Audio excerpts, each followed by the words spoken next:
Hello అండి. Welcome to our YouTube channel విద్యా భరోసా.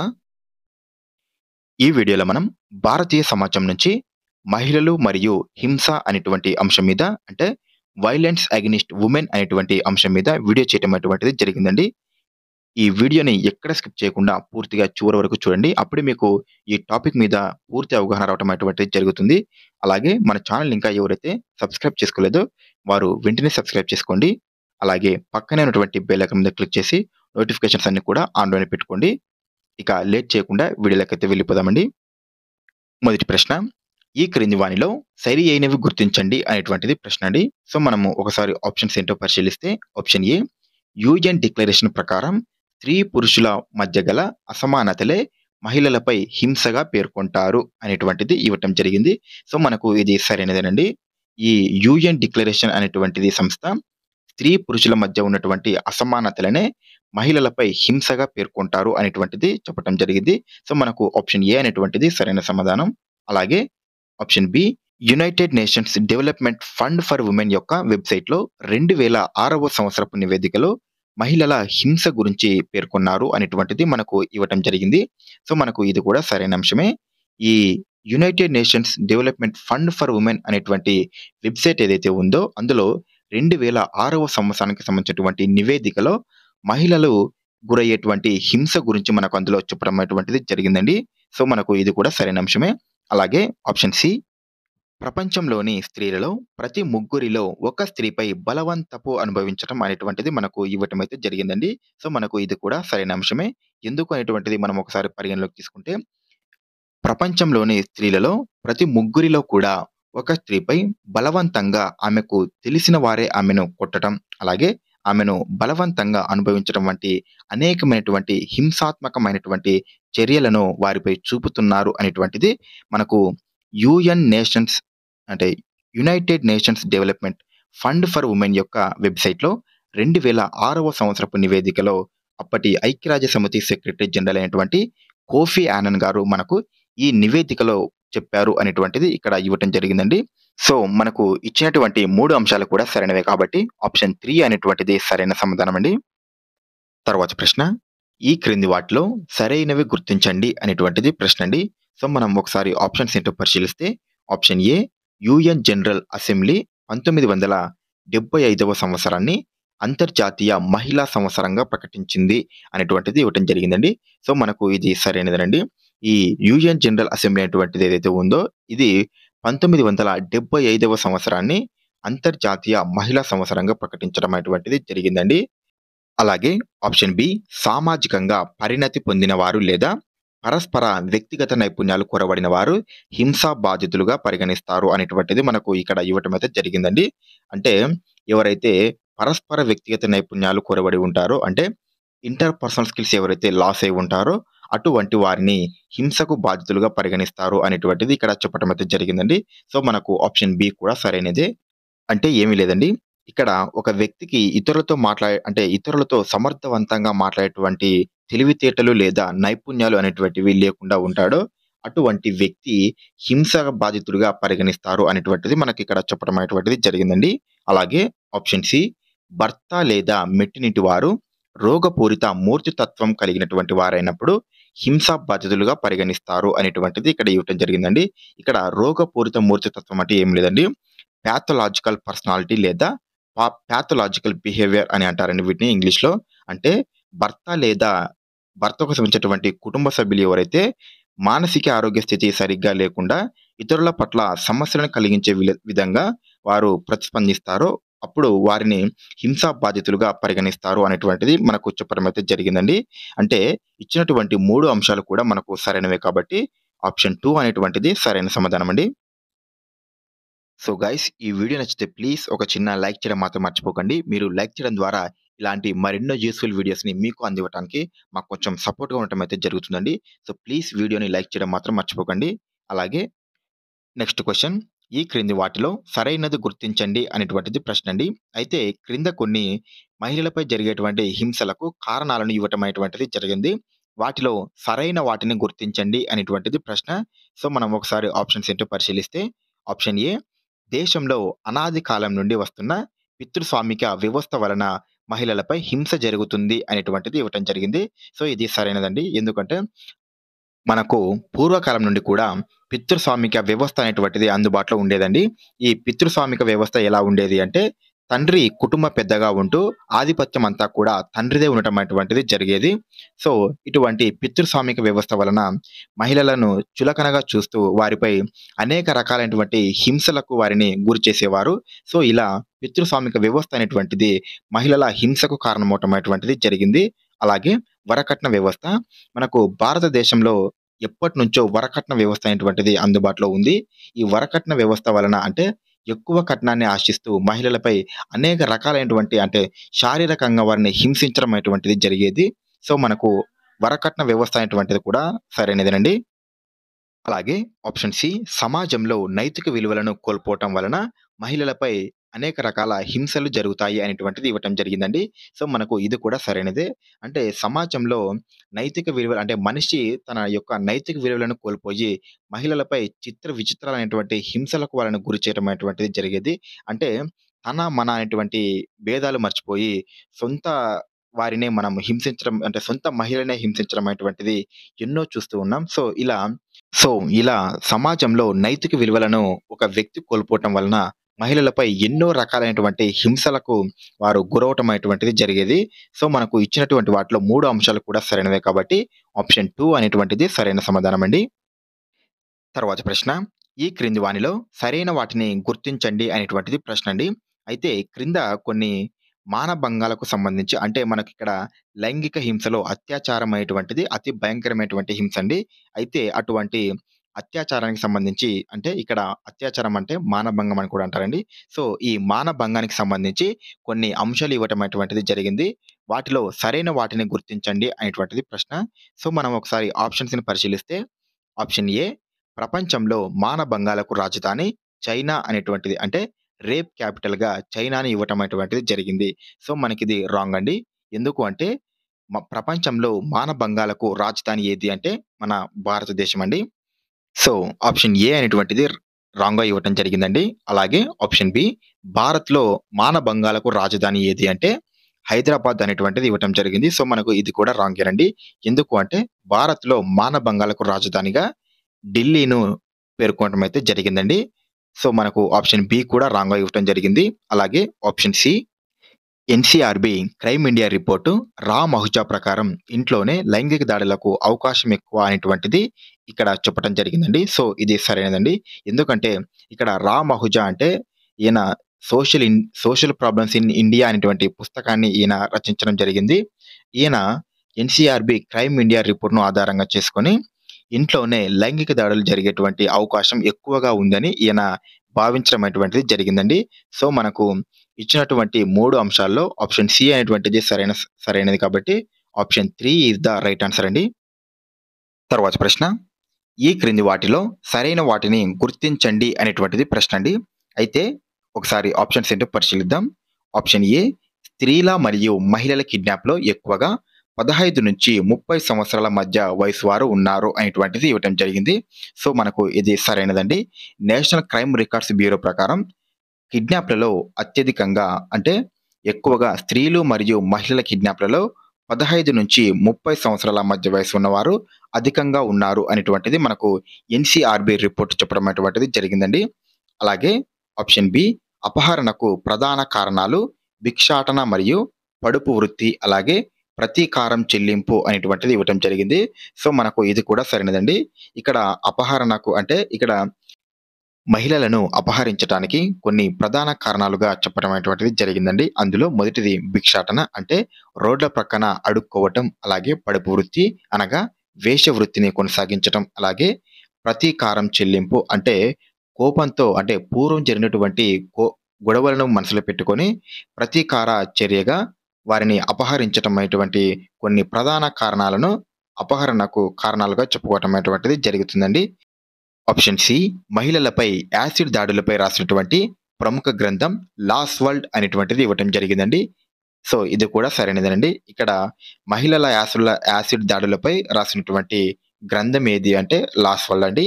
దీనిని ఎవరు రచించారు అంటే నిఖిల్ దోవల్ అనేటువంటి గ్రంథకర్త ఈ లాస్ట్ వరల్డ్ అనేటువంటి పుస్తకాన్ని రచించడం అనేటువంటిది జరిగిందండి. సో మనకు ఇచ్చినటువంటి 3 ఆప్షన్స్ కూడా సరైనవే కాబట్టి ఆప్షన్ 2 అనేటువంటిది సరైన సమాధానం అండి. సో గైస్, ఇంకా ఈ వీడియోని ఎవరైతే లైక్ చేయని వారు ఉన్నారో వారు వెంటనే లైక్ చేయండి. మీరు లైక్ చేయడం ద్వారా మాకు కొంచెం సపోర్ట్‌గా ఉంటుంది. ప్లీజ్ లైక్ చేయడం మాత్రం మర్చిపోకండి. అలాగే నెక్స్ట్ క్వెషన్, ఈ క్రింది వాటిలో సరైన వాటిని గుర్తించండి అనేటువంటిది ప్రశ్న అండి. సో మనం ఒకసారి ఆప్షన్స్‌ని పరిశీలిస్తే ఆప్షన్ ఏ, మహిళలపై యాసిడ్ దాడులకు వ్యతిరేకంగా అలోక్ దీక్షిత్ ఆధ్వర్యంలో పనిచేస్తున్న ఎన్‌జీఓ స్టాప్ యాసిడ్ అటాక్స్ అనేటువంటిది ఇవ్వటం జరిగిందండి. సో ఇది సరైనదండి. అలోక్ దీక్షిత్ గారి ఆధ్వర్యంలో మహిళలపై జరిగేటువంటి యాసిడ్ దాడులకు వ్యతిరేకంగా స్టాప్ యాసిడ్ అటాక్స్ అనేటువంటి ఒక ఎన్‌జీఓను రన్ చేయడం అటువంటిదైతే జరుగుతుందండి. సో మనకు ఆప్షన్ ఏ అనేటువంటిది సరైనది. అలాగే ఆప్షన్ బి, ఐపీసీ సెక్షన్ 326 ప్రకారం శిక్ష జీవిత కాలం వరకు ఉండవచ్చు అనేటువంటిది ఇవ్వడం జరిగిందండి. ఇక్కడ మహిళలపై యాసిడ్ దాడులకు పాల్పడితే, ఇక్కడ మహిళలే కాదండి, ఏ వ్యక్తిపైనైనా సరే యాసిడ్ దాడికి పాల్పడితే ఆ వ్యక్తికి ఐపీసీలో ఉన్నటువంటి సెక్షన్ 326 ప్రకారం జీవితకాలం శిక్ష విధించడం అనేటువంటిది జరుగుతుంది. సో మనకు ఇది కూడా సరైనదే. అంతేకాదండి, ఈ యాసిడ్ దాడులకు పాల్పడినటువంటి వ్యక్తులపై ఐపీసీ సెక్షన్ 320, 322 అలాగే 325 ప్రకారం కూడా కేసులు నమోదు చేయడం అనేటువంటిది జరుగుతుంది. అలాగే ఆప్షన్ సి, జేసీఆర్ఎం ఆధ్వర్యంలో సుప్రీంకోర్టు బెంచు 2013లో ఇచ్చినటువంటి తీర్పులో కేంద్ర రాష్ట్ర ప్రభుత్వాలు 2015 మార్చి 3న మార్గదర్శకాలను జారీ చేయమని నిర్దేశించును అనేటువంటిది ఇవ్వటం జరిగిందండి. సో మనకు ఇది రాంగ్ అండి. సో ఎందుకు రాంగ్ అనేటువంటిది మనం ఒకసారి గమనిస్తే, ఇక్కడ జేసీఆర్ఎం ఆధ్వర్యంలో సుప్రీంకోర్టు బెంచ్ అనేటువంటిది ఇవ్వటం జరిగిందండి. అది జేసీఆర్ఎం గారి ఆధ్వర్యంలో కాదండి. జస్టిస్ ఆర్ఎం లోధా గారి ఆధ్వర్యంలో సుప్రీంకోర్టు బెంచ్ 2013లో యాసిడ్ దాడులపై ఇచ్చినటువంటి తీర్పులో కేంద్ర రాష్ట్ర ప్రభుత్వాలు 2015 మార్చి 3లోగా మార్గదర్శకాలను జారీ చేయమని నిర్దేశించును అనేటువంటిది ఇవ్వటం జరిగింది. ఇక్కడ సుప్రీంకోర్టు కేంద్ర రాష్ట్ర ప్రభుత్వాలకు 2015 మార్చి 3న మార్గదర్శకాలను జారీ చేయమని కాదండి ఇచ్చింది. అది 2014 మార్చి 31లోగా మార్గదర్శకాలను జారీ చేయమని నిర్దేశించడం అనేటువంటిది జరిగింది. సో మనకు ఇచ్చినటువంటి వాటిలో ఆప్షన్ సి అనేటువంటిది రాంగ్‌గా ఇవ్వటం జరిగింది. కేవలం ఏబి మాత్రమే సరైనవిగా ఇవ్వటం అనేటువంటిది జరిగింది. సో ఇచ్చినటువంటి వాటిలో ఏబి మాత్రమే సరైనవి కాబట్టి ఆప్షన్ 1 అనేటువంటిది సరైన సమాధానం. తర్వాత ప్రశ్న, ఈ క్రింది వాటిలో సరైన వాటిని గుర్తించండి అనేటువంటిది ప్రశ్న అండి. సో అయితే ఇక్కడ ఇంతకు ముందు ప్రశ్నలో చెప్పుకున్నట్టు 2013లో సుప్రీంకోర్టు యాసిడ్ దాడులపై కొన్ని కేంద్ర రాష్ట్ర ప్రభుత్వాలకు కొన్ని మార్గదర్శకాలను జారీ చేయమని నిర్దేశించడం అనేటువంటిది జరిగిందండి. సో అందులో కొన్ని మార్గదర్శకాలకు సంబంధించి కొన్నింటిని ఇక్కడ ఇవ్వటం అనేటువంటిది జరిగింది. వీటిలో సరైన వాటిని గుర్తించండి అనేటువంటిది ప్రశ్న. సో మనం ఒకసారి ఆప్షన్స్ ఏంటో పరిశీలిస్తే ఆప్షన్ ఏ, 18 సంవత్సరాల లోపు వయసు గల వారికి యాసిడ్ అమ్మరాదు అనేటువంటిది నిర్దేశించడం జరిగింది. సో ఇది కూడా సరైనదండి. ఎందుకంటే 18 సంవత్సరాల లోపు వయసు గల వారు ఎవరైతే ఉంటారో వారందరికీ కూడా యాసిడ్ అనేటువంటిది అమ్మడం నిషేధం అనేటువంటిది ఇందులో పొందుపరచడం అనేటువంటిది జరిగింది. సో మనకు ఆప్షన్ ఏ అనేటువంటిది సరైనది. అలాగే ఆప్షన్ బి, యాసిడ్ నిల్వల వివరాలను విక్రయదారుడు సంబంధిత సబ్ డివిజనల్ మెజిస్ట్రేట్ ఎదుట 15 రోజుల్లోగా సమర్పించాలి. లేనిచో వారికి 1,00,000 రూపాయల వరకు జరిమానా విధించవచ్చు అనేటువంటిది ఇవ్వటం జరిగింది. సో ఇది రాంగ్ అండి. ఎందుకు అనేటువంటిది మనం ఒకసారి గమనిస్తే, ఈ యాసిడ్ నిల్వల వివరాలు ఏవైతే ఉంటాయో వీటన్నిటిని కూడా విక్రయదారుడు సంబంధిత సబ్ డివిజనల్ మెజిస్ట్రేట్ ఎదుట 15 రోజుల్లోగా సమర్పించడం అనేటువంటిది జరుగుతుందండి. అయితే అలా సమర్పించని వారికి 1,00,000 రూపాయల వరకు జరిమానా విధించవచ్చును అనేటువంటిది ఇక్కడ ఇవ్వటం జరిగింది. సో అది రాంగ్ అండి. కేవలం 50,000 రూపాయలు మాత్రమే జరిమానా అనేటువంటిది విధించడం జరుగుతుంది. సో మనకు ఆప్షన్ బి అనేటువంటిది రాంగ్‌గా ఇవ్వటం జరిగింది. అలాగే ఆప్షన్ సి, యాసిడ్ దాడి జరిగిన వారిపై నాన్ బెయిలబుల్ అరెస్ట్ వారెంట్ ఇవ్వాలి అనేటువంటిది ఇవ్వటం జరిగింది. సో మనకు ఇది సరైనదండి. ఎవరైతే యాసిడ్ దాడి చేసినటువంటి వ్యక్తి ఉంటాడో వారికి నాన్ బెయిలబుల్ అరెస్ట్ వారెంట్ అనేటువంటిది ఇవ్వటం జరుగుతుందండి. సో మనకు ఇచ్చినటువంటి వాటిలో ఏసీ మాత్రమే సరైనది కాబట్టి ఆప్షన్ 1 అనేటువంటిది సరైన సమాధానం అండి. తర్వాత ప్రశ్న, ఈ క్రింది వాటిలో సరైన వాటిని గుర్తించండి అనేటువంటిది ప్రశ్న అండి. అయితే ఒకసారి ఆప్షన్స్ ఏంటో పరిశీలిద్దాం. ఆప్షన్ ఏ, పరువు హత్యలు ఎక్కువగా కాప్ పంచాయతీలు గల ప్రాంతంలో కనిపిస్తాయి అనేటువంటిది ఇక్కడ ఇవ్వటం జరిగిందండి. సో, ఇది సరైనదండి. ఇక్కడ పరువు హత్యలు అంటే పరువు పేరుతో జరిగేటువంటి హత్యలనే పరువు హత్యలుగా పిలవటం అనేటువంటిది జరుగుతుందండి. అయితే ఇక్కడ ఈ పరువు హత్యలు ఎక్కువగా కాప్ పంచాయతీలు గల ప్రాంతంలో కనిపిస్తాయి అనేటువంటిది ఇక్కడ ఇవ్వటం జరిగింది. ఈ కాప్ పంచాయతీలంటే ఏమి లేదండి. కొన్ని గ్రామాల యొక్క కలయికను లేదా ఒకే గోత్రం గల సమూహాన్ని కాప్ పంచాయతీలుగా పిలవటం అనేటువంటిది జరుగుతుంది. అయితే ఈ కాప్ పంచాయతీల ద్వారా ఏం చేస్తారు అంటే ఇక్కడ పురాతనమైనటువంటి ఆచారాలు మరియు సాంప్రదాయాల ఆధారంగా కఠినమైన శిక్షలను విధించడం అనేటువంటిది జరుగుతుంది. ఇక్కడ ఈ కాప్ పంచాయతీల యొక్క శిక్ష ఏ విధంగా ఉంటుంది అనేటువంటిది మనం ఒకసారి గమనిస్తే, ఉదాహరణకు ఒక అమ్మాయిని నలుగురు వ్యక్తులు రేప్ చేశారు అని అనుకుందాం. సో, అలా ఆ రేప్ చేసినటువంటి నలుగురిని శిక్షించడం మానేసి, ఈ కాప్ పంచాయతీలు రేప్‌కి గురైనటువంటి అమ్మాయిని త్వరగా పెళ్లి చేయటం వలన ఈ రేప్‌లను అరికట్టవచ్చు అనేటువంటి ఒక తీర్పును అక్కడ వెలిబుచ్చటం అనేటువంటిది జరుగుతుంది. సో, ఇలా అన్నీ కూడా సమాజానికి వ్యతిరేకంగానే వీళ్ళు చేసేటువంటి తీర్పులు ఉండేవి. సో, ఈ కాప్ పంచాయతీలు ఎక్కువగా మనకు ఎక్కడ కనిపిస్తాయి అంటే, హర్యానా మరియు ఉత్తరప్రదేశ్ రాష్ట్రాలలో ఇవి ఎక్కువగా కనిపించడం అనేది జరుగుతుంది. అలాగే ఆప్షన్ బి, కేరళలో గల కట్టా పంచాయతీలు గల ప్రాంతంలో పరువు హత్యలు కనిపిస్తాయి అనేటువంటిది ఇక్కడ ఇవ్వటం జరిగిందండి. సో, ఇది రాంగ్ అండి. ఈ కట్టా పంచాయతీలు అనేటువంటివి కేరళలో లేవండి. ఇవి తమిళనాడు రాష్ట్రంలో ఎక్కువగా కనిపించడం అనేటువంటిది జరుగుతుంది. సో, ఇక్కడ కట్టా పంచాయతీలంటే ఏమి లేదండి.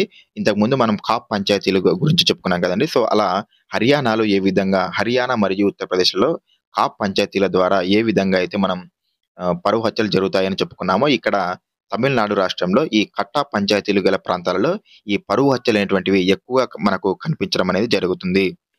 అలాగే ఆప్షన్ సి, జాట్ల కుల పెద్దల పంచాయతీని కట్టా పంచాయతీ అంటారు అనేటువంటిది ఇక్కడ ఇవ్వటం జరిగిందండి. సో, ఇది కూడా రాంగే. ఈ జాట్ల అనగా ఇదొక క్యాస్ట్ ఆర్ కమ్యూనిటీకి సంబంధించినటువంటి ఒక సమూహాన్నే మనము జాట్‌గా చెప్పుకోవటం అటువంటిది జరుగుతుందండి.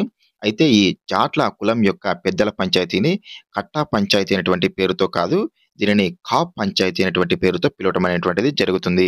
సో, మనకు ఇచ్చినటువంటి వాటిలో ఏ మాత్రమే సరైనది కాబట్టి ఆప్షన్ 2 అనేటువంటిది సరైన సమాధానం అండి. తరువాతి ప్రశ్న, ఈ క్రింది వాటిలో సరైన వాటిని గుర్తించండి అనేటువంటిది ప్రశ్న అండి. సో, మనం ఒకసారి ఆప్షన్స్‌ని పరిశీలిస్తే ఆప్షన్ ఏ, పరువు హత్యలు దేశంలో మనోజ్ బాబ్లీ హత్యతో వెలుగులోకి వచ్చినది అనేటువంటిది ఇక్కడ ఇవ్వటం జరిగిందండి. సో, ఇది సరైనదండి. మనకు భారతదేశంలో పరువు హత్యలు అనేటువంటివి మనోజ్ మరియు బాబ్లీల యొక్క హత్యతో వెలుగులోకి రావటం అనేటువంటిది జరిగింది. సో, మనకి మనోజ్ బాబ్లీ హత్యను ఒకసారి మనం తీసుకుంటే, మనకు 2007లో ఒక ఘోరమైనటువంటి ఇన్సిడెంట్ అయితే జరిగిందండి. అది ఏమిటి అంటే, బాబ్లీ మరియు మనోజ్‌లను పరువు అనేటువంటి పేరుతో హత్య చేయటం అయితే జరిగిందండి. ఈ బాబ్లీ మరియు మనోజ్ అనేటువంటి వారు జాట్ కమ్యూనిటీ అయిన బన్వాలా గోత్రానికి చెందినవారు. ఇక్కడ ఈ జాట్ యొక్క కమ్యూనిటీ ప్రకారం ఒకే గోత్రానికి చెందిన వారిని అంటే వారిరువురి మధ్య ఎటువంటి సంబంధం లేకపోయినా కూడా వారిని తోబుట్టువులుగానే భావించడం అనేటువంటిది జరుగుతుందండి. అయితే ఈ బాబ్లీ మరియు మనోజ్‌ల యొక్క సంబంధాన్ని వారు వివాహ సంబంధంగానే ఈ కాప్ పంచాయతీలు పరిగణించి వారి యొక్క వివాహాన్ని చెల్లదు అనేటువంటి ఒక తీర్పుని ఇవ్వటం అనేటువంటిది జరిగింది. అయితే ఈ వారు ఇచ్చినటువంటి తీర్పును ఈ బాబ్లీ మరియు మనోజ్‌లు లెక్కించకుండా వారి యొక్క వివాహేతర సంబంధాన్ని కొనసాగించడం జరిగింది. అయితే అది నచ్చక కాప్ పంచాయతీ నాయకులు మరియు బబ్లీ యొక్క బంధువుల సహాయంతో వారిరువురిని కిడ్నాప్ చేసి హత్య చేయటం అనేటువంటిది జరిగింది. సో, ఇలా మనకు భారతదేశంలో మనోజ్ మరియు బాబ్లీ హత్యతో పరువు హత్యలు అనేటువంటివి వెలుగులోకి రావటం అయితే జరిగిందండి. సో, మనకు ఆప్షన్ ఏ అనేటువంటిది సరైనది. అలాగే ఆప్షన్ బి, దేశంలో అతిపెద్ద కాప్ పంచాయతీ అయినటువంటి సత్రల్ కాప్ 2014లో కులాంతర వివాహాలను అనుమతించింది అనేటువంటిది ఇక్కడ ఇవ్వటం జరిగిందండి. సో, మనకు ఇది కూడా సరైనదే. సో, భారతదేశంలో మొట్టమొదటిసారి కులాంతర వివాహాలను అనుమతించినటువంటి కాప్ పంచాయతీ ఏమిటి అంటే సత్రోల్ కాప్ అండి. అలాగే ఆప్షన్ సి, 2015లో జరిగినటువంటి కాప్ సదస్సులో సేవ్ డాటర్స్, ఎడ్యుకేట్ డాటర్స్ అనే ఉద్యమాన్ని చేపట్టింది అనేటువంటిది ఇవ్వటం జరిగింది. సో, మనకు ఇది కూడా సరైనదండి. అలాగే ఆప్షన్ సి, 2015లో జరిగిన కాప్ సదస్సు సేవ్ డాటర్స్, ఎడ్యుకేట్ డాటర్స్ అనే ఉద్యమాన్ని చేపట్టింది అని ఇవ్వటం అయితే జరిగిందండి. సో, మనకు ఇది కూడా సరైనది. భారతదేశంలో పరువు హత్యలను వ్యతిరేకిస్తూ 2015లో జరిగినటువంటి కాప్ సదస్సులో సేవ్ డాటర్స్, ఎడ్యుకేట్ డాటర్స్ అనేటువంటి ఉద్యమాన్ని చేపట్టడం అయితే జరిగిందండి. సో, మనకు ఇచ్చినటువంటి వాటిలో 3 అంశాలు కూడా సరైనవే కాబట్టి ఆప్షన్ 3 అనేటువంటిది సరైన సమాధానం. తర్వాతి ప్రశ్న. ఈ క్రింది వాటిలో సరైన వాటిని గుర్తించండి అనేటువంటిది ప్రశ్న అండి. ఒకసారి ఆప్షన్స్‌ని పరిశీలిస్తే ఆప్షన్ ఏ మానభంగ వ్యతిరేక చట్టం లేదా నిర్భయ చట్టం 2013 ఏప్రిల్ 3 దేశవ్యాప్తంగా అమల్లోకి వచ్చింది అనేటువంటిది ఇక్కడ ఇవ్వటం జరిగిందండి. సో, మనకు ఇది సరైనదండి. ఈ మానభంగ వ్యతిరేక చట్టం అంటే యాంటీ రేప్ యాక్ట్ ఏదైతే ఉందో ఇది 2013 ఏప్రిల్ 3న దీనిని దేశవ్యాప్తంగా అమల్లోకి తీసుకురావడం అనేటువంటిది జరిగింది. దీనినే నిర్భయ చట్టం అని కూడా అంటారండి. సో, మనకు ఆప్షన్ ఏ అనేటువంటిది సరైనది. అలాగే ఆప్షన్ బిని పరిశీలిస్తే నిర్భయ కేసులో మొదటగా తీర్పును వెలువరించినటువంటి కోర్టు మెదక్ జిల్లా కోర్టు 2014 మార్చి 29న అనేటువంటిది ఇవ్వటం జరిగిందండి. సో, మనకు ఇది రాంగ్ అండి. సో, ఎందుకు రాంగ్ అనేటువంటిది మనం ఒకసారి గమనిస్తే ఈ నిర్భయ కేసులో మొట్టమొదటిసారిగా తీర్పును వెలువరించినటువంటి కోర్టు ఏది అంటే వరంగల్ జిల్లా కోర్టు అండి. ఇది 2014 మార్చి 29న దీని యొక్క తీర్పును వివరించడం అనేటువంటిది జరిగింది. అలాగే ఆప్షన్ సి ఈ చట్టం ప్రకారం అంటే ఈ నిర్భయ చట్టం ఏదైతే ఉందో ఈ చట్టం ప్రకారం దేశంలో మొట్టమొదటగా అత్యాచార నిందితునికి 22 సంవత్సరాలు జైలు శిక్ష విధించినటువంటి కోర్టు వరంగల్ కోర్టు అనేటువంటిది ఇవ్వటం జరిగింది. సో, మనకు ఇది కూడా రాంగేనండి. సో, ఎందుకు అనేటువంటిది మనం గమనిస్తే ఈ చట్టం ప్రకారం దేశంలో మొట్టమొదటిసారిగా అత్యాచార నిందితుడికి 22 సంవత్సరాలు జైలు శిక్ష విధించినటువంటి కోర్టు ఏమిటి అంటే అది మెదక్ జిల్లా కోర్టు అండి. సో, మనకు ఇచ్చినటువంటి వాటిలో ఆప్షన్ ఏ మాత్రమే సరైనది కాబట్టి ఆప్షన్ 2 అనేటువంటిది సరైన సమాధానం అండి. సో, ఇదండి ఇవాల్టి వీడియో. ఈ వీడియో నచ్చితే ప్లీజ్ ఒక చిన్న లైక్ చేయడం మాత్రం మర్చిపోకండి. అలాగే మన ఛానల్ ఇంకా ఎవరైతే సబ్స్క్రైబ్ చేసుకోలేదో వారు వెంటనే సబ్స్క్రైబ్ చేసుకోండి. Thank you.